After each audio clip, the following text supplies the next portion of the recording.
Hi friends, welcome to Shamees kitchen. എല്ലാവർക്കും സുഖമാണല്ലോ. ഇന്ന് നമ്മൾ തയ്യാറാക്കുന്നത് നമുക്കെല്ലാവർക്കും പ്രിയപ്പെട്ട നമ്മുടെ എള്ളു മിഠായിയാണ്. അപ്പോൾ വീഡിയോയിലേക്ക് പോകുന്നതിന് മുന്നേ നമ്മുടെ ഈ ഷമീസ് കിച്ചൻ ചാനൽ ഇതുവരെയും സബ്സ്ക്രൈബ് ചെയ്യാത്തവരുണ്ടെങ്കിൽ അല്ലെങ്കിൽ ഇത് ആദ്യമായിട്ടാണ് കാണുന്നതെങ്കിൽ പ്ലീസ് ഒന്ന് സബ്സ്ക്രൈബ് ചെയ്തേക്കണേ. ആ ഷമീസ് കിച്ചൻ്റെ തൊട്ടടുത്തുള്ള ചുമന്ന ബട്ടൺ ഒന്ന് ക്ലിക്ക് ചെയ്യുക. കൂടെ തന്നെ തൊട്ടടുത്തുള്ള ബെല്ലൈക്കൻ ക്ലിക്ക് ചെയ്താൽ മാത്രമേ ഞാൻ അപ്ലോഡ് ചെയ്യുന്ന വീഡിയോസ് എല്ലാം നിങ്ങൾക്ക് കറക്റ്റായിട്ട് നോട്ടിഫിക്കേഷൻ ലഭിക്കത്തുള്ളൂ. എന്നാൽ ശരി, നമുക്കിനി വീഡിയോയിലേക്ക് പോകാം. ഫസ്റ്റ് നമുക്ക് ഒരു കടായിലേക്ക് 1 കപ്പ് അളവിൽ ചിരകിയ തേങ്ങ ചേർത്ത് കൊടുക്കാം. അതിനുശേഷം നമ്മൾ നല്ലതുപോലെ ഒന്ന് വറുത്ത് കൊടുക്കണം. ആ തേങ്ങയുടെ ചെറിയ നനവൊക്കെ മാറുന്നത് വരെ, ആ പച്ചമണമൊക്കെ പോകുന്നത് വരെ നന്നായിട്ടൊന്ന് വറുത്ത് കൊടുക്കണം. അതിൻ്റെ കളറൊന്ന് ലൈറ്റായിട്ടൊരു ഗോൾഡൻ കളർ, ഒരുപാട് കളർ മാറിപ്പോകണ്ട, ലൈറ്റായിട്ടൊരു ഗോൾഡൻ കളർ ആകുന്നത് വരെയും ചെറുതായിട്ട് വറുത്ത് കൊടുക്കണം. ഒരു മീഡിയം ഫ്ലെയിമിൽ വെച്ചിട്ടാണ് ഞാനിതിപ്പോൾ നന്നായിട്ട് വറുത്തെടുത്തിട്ടുള്ളത്. ഇതിപ്പോൾ നല്ല കറക്റ്റായിട്ട് വന്നിട്ടുണ്ട്. ഇത് ഇത്രയും തന്നെ മതിയാവും.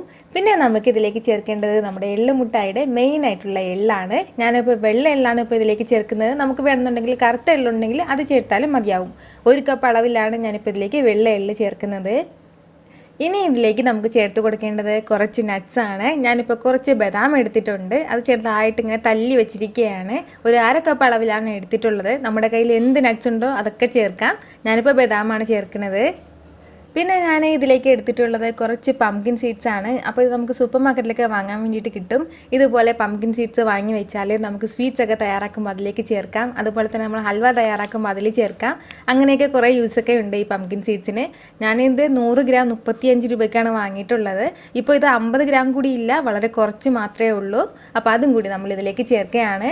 ഇപ്പോൾ ഇതില്ലാന്ന് വെച്ചിട്ട് ഒരു പ്രശ്നവും ഇല്ല, നമുക്കിത് സ്കിപ്പ് ചെയ്യാം, ഒരു കുഴപ്പമില്ല. നമ്മുടെ കയ്യിലുള്ള വേറെ നട്ട്സ് ചേർത്താൽ മതിയാവും. ഇപ്പോൾ നമ്മുടെ കയ്യിൽ കപ്പലണ്ടി ഉണ്ടെങ്കിൽ അത് വേണമെങ്കിലും ചേർക്കാം. ഞാൻ ആകെ ഇത്രയും നട്ട്സ് മാത്രമേ ഇതിലേക്ക് ചേർക്കണുള്ളൂ. ഇനി ഇതെല്ലാം കൂടി ചേർത്തിട്ട് നമുക്ക് നല്ലതുപോലെ ഒന്ന് വറുത്ത് കൊടുക്കാം. ഇതെല്ലാം നന്നായിട്ട് ക്രിസ്പി ആയിട്ട് വരണം. ആ ഒരു രീതിയിൽ നന്നായിട്ട് നമുക്ക് ഒന്ന് വറുത്ത് കൊടുക്കാം. ഒരു 2-3 മിനിറ്റ് മീഡിയം ഫ്ലെയിമിൽ വെച്ചിട്ട് നന്നായിട്ട് വറുത്ത് കൊടുക്കാം. ഹൈ ഫ്ലെയിമിൽ വെക്കരുത്. ഹൈ ഫ്ലെയിമിൽ വെക്കുകയാണെന്നുണ്ടെങ്കിൽ ഇത് പെട്ടെന്ന് കരിഞ്ഞിട്ട് പോകും. അതിൻ്റെ പേരിൽ മീഡിയം ടു ലോ ഫ്ലെയിമിൽ വെച്ചിട്ട് വേണം നമ്മളിത് വറുത്തെടുക്കാനായിട്ട്.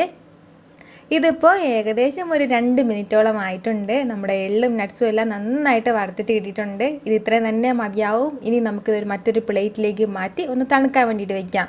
ഇതേ കടായിൽ തന്നെ നമ്മളിപ്പോൾ വെക്കുകയാണെന്നുണ്ടെങ്കിൽ ഇതിൻ്റെ അടിഭാഗമെല്ലാം കരിഞ്ഞിട്ട് പോകും. അതിൻ്റെ പേരിൽ മറ്റൊരു പ്ലേറ്റിലേക്ക് മാറ്റുന്നതാണ് നല്ലത്.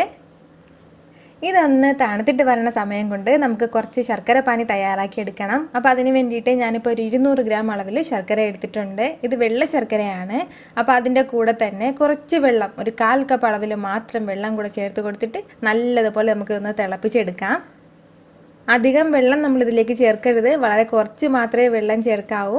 അപ്പോൾ ശർക്കര എല്ലാം നന്നായിട്ട് അലിഞ്ഞു കഴിഞ്ഞാൽ പിന്നെ നമുക്കിതിലേക്ക് ചേർക്കേണ്ടത് ഒരു 1/2 ടീസ്പൂൺ അളവിൽ ഏലക്ക പൊടിച്ചതാണ്. അപ്പോൾ നല്ലൊരു ഏലക്കയുടെ മണമെല്ലാം ഉണ്ടാവും. കൂടെ തന്നെ ഒരു 1/4 ടീസ്പൂൺ അളവിൽ ഉപ്പും കൂടി ചേർക്കുകയാണ്. വളരെ കുറച്ച് മാത്രം ഉപ്പ് ചേർത്താൽ മതിയാവും.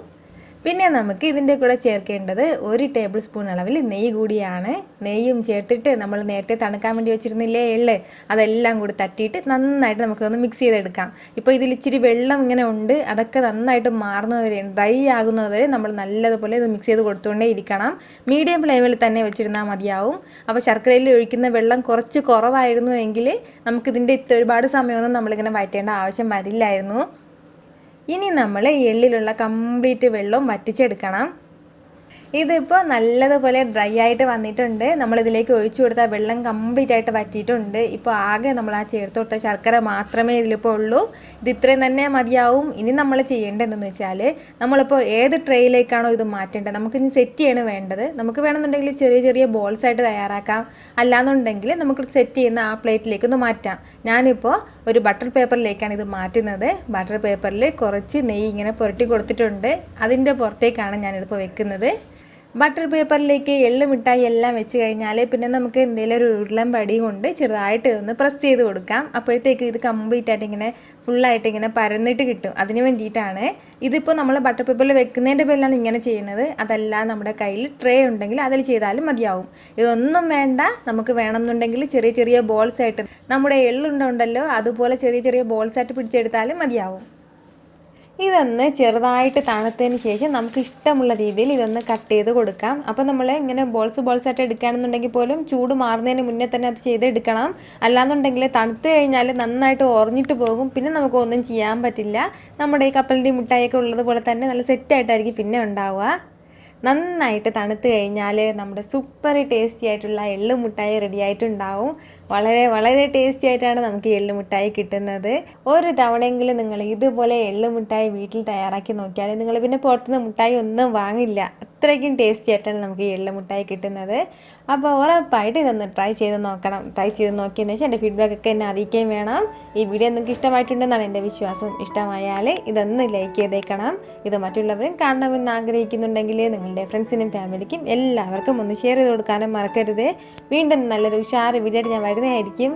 അതുവരേക്കും എല്ലാവരും ഹാപ്പി ആയിട്ടിരിക്കുക, സന്തോഷമായിട്ടിരിക്കുക, ചിരിച്ചുകൊണ്ടിരിക്കുക. Take care friends.